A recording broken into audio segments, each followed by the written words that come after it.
একজন নেককার সালাফ যখন মসজিদ থেকে বের হতেন তখন খুব ক্রন্দন করতেন, খুব কান্নাকাটি করতেন। এটা দেখে তার সঙ্গী সাথীরা তাকে বলতেন যে আপনি তো একটা ইবাদত করে, আল্লাহর আনুগত্য করে, আল্লাহর দাসত্ব করে একটা পবিত্রতম জায়গা থেকে আপনি বের হচ্ছেন, আপনি সুন্দর ইবাদত গুলো করে বের হচ্ছেন, আপনি কেন কান্নাকাটা করছেন? জবাবে উত্তরে তিনি বলেছিলেন যে আমি কান্নাকাটা করছি এই ভেবে যে আমি হয়তো আর এই মসজিদ থেকে বের হচ্ছে আর মসজিদে ঢুকতে পারবো না।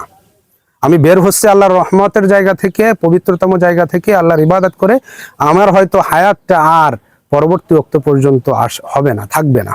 এই চিন্তা চেতনা সালাফরা লালন করতেন।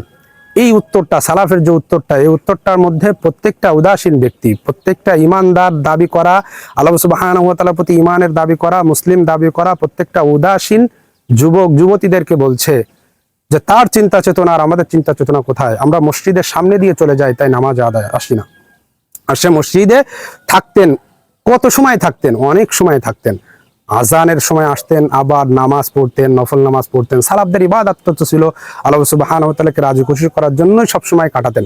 তারপরেও সালাফ বলছেন যে আমার আশঙ্কা হচ্ছে যে আমি হয়তো আর এই মসজিদের ভিতরে আসতে পারবো না, আল্লাহর ইবাদতে আসতে পারবো না, মৃত্যুবরণ হয়ে যাবে।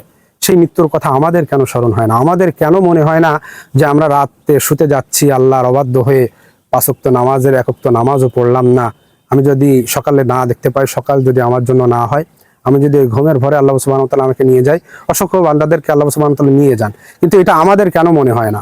আমরা উদাসীন থেকে, আল্লাহর আনুগত্য থেকে দূরে সরে যাওয়ার পরে আমাদের কেন মনে হয় না?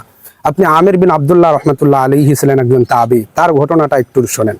আপনাকে আমি বলছি, হে যুবক, হে যুবতী ভাই বোন, আপনি যারা নামাজের ব্যাপার উদাসীন থাকেন, আপনি এই ঘটনাটা থেকে লজ্জিত হন।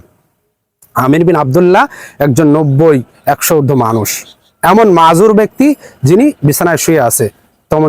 তখন মাগরিবের আজান দিয়ে দিচ্ছে।